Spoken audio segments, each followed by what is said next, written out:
Well, I grew up in a very Orthodox Muslim community, my grandfather being the Imam of our community, so there was a lot of pressure on me to be a perfect Muslim boy. But at the same time, I was also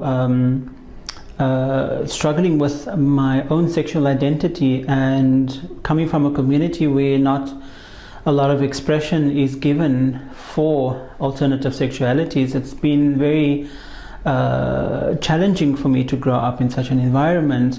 But when I eventually, at the age of 29, came out, I decided to formulate all my findings around Islam and sexual diversity and actually help people who are struggling to reconcile their faith with their sexuality. Because certainly for me, for the first 29 years, it hasn't been an easy road. And seeing that many queer Muslims don't have the tools to reconcile their faith with their sexuality, it's quite painful to see that, and then I feel somebody needs to do something about it.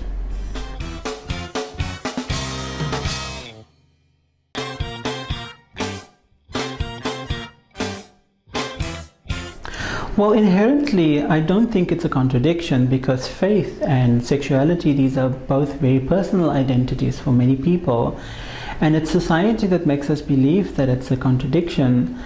But what I write about in the policy brief is to show that how these two are actually part of one's identity, and that they don't really contradict one another, and it is possible to reconcile the two.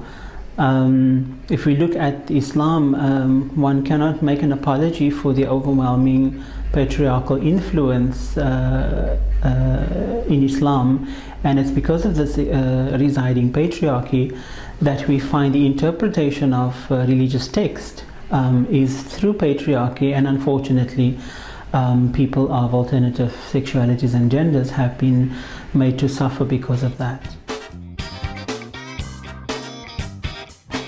Well, the policy brief is really to show how the Orthodox Islamic teachings and the belief system, specifically around gender and sexual diversity, has had an influence in the HIV transmission, or at least the increase of it, specifically around Muslims who are, coming from Muslim context and are perhaps bind to the Sharia law in many of those Asia Pacific countries. And the policy brief also then looks at how patriarchy has come to play a role in and shape the understanding of our sexuality and gender expressions today. And then looking at how the religious text is actually not supporting any of that, and that how culture has and the patriarchy has influenced the interpretation. So kind of separating those things within the policy brief, and then coming to realize that the Quran really supports sexual diversity, maybe not in so many words, but at least it does not express any form of punishment or God being displeased with homosexuals in any way, at least not within the primary text of the Islamic faith.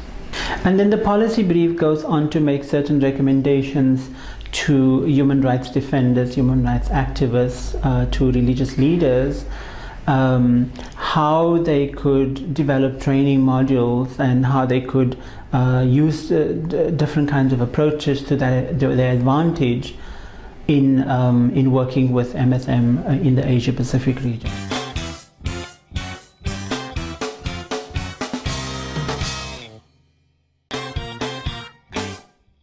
I interviewed quite a few people, but I've documented about 15 interviews and transcribed them, and I've made them part of the policy brief. And I think the reason why I've added them in is because I'm talking a lot about the theology and about the culture, but I also needed to bring into the policy brief what is really happening on the ground and how does it relate to the theology that I'm talking about in the policy brief.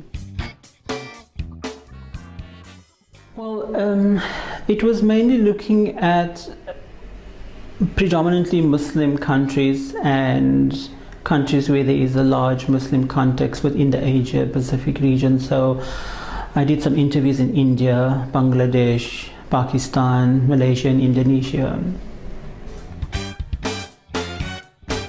Actually, one of the remarks that I make in the policy is that, strangely enough, irrespective whether it's a majority Muslim country or it's a minority, the Orthodox Islam, or the current face of Islam, has a great influence on Muslims, and somehow their personal and their public lives are regulated by the Sharia. And so many of the stories that I've heard, they're kind of very similar in terms of the experiences.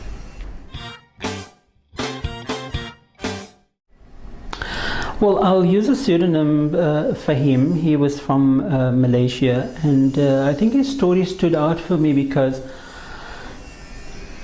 it was really, his situation was really hopeless because he didn't have a support structure. He's tried to speak to religious leaders, and unfortunately there was just no understanding or no concept of his sexuality or what he's experiencing currently. Then he turned towards one particular religious leader who told him that marriage is the answer, so he should try and get married to a woman, and he did that as well, and unfortunately he landed up in a depression. And only after all of those experiences did he come to realize that he has to just accept himself for who he is. And so that was very sad, and perhaps the way he related his story also, it was really heartbreaking. Well, currently Islam doesn't allow for the expression of alternative sexualities. There is no language to speak about sexuality and gender within Islam, other than the rhetoric that we often hear from the imams. And so Muslims who find themselves to be men who have sex with men, or lesbian or transgender, they often have a lot of guilt around their experiences. They feel that they don't have safe spaces. They feel that when they contact health services for care, that they're going to be judged when they go there. So they hide. They don't reveal their HIV status, and we find that very late when they really become sick. Then that's the only point when they go for health services, and sometimes it's just a little bit too late. But I think the way forward is to give training to queer Muslims, to educate the religious leaders around gender and sexual diversity, to develop training modules for the human activists so that they know what kind of approaches that they should use in working with MSM issues within Muslim context. And so I think the way forward is a lot around training and education.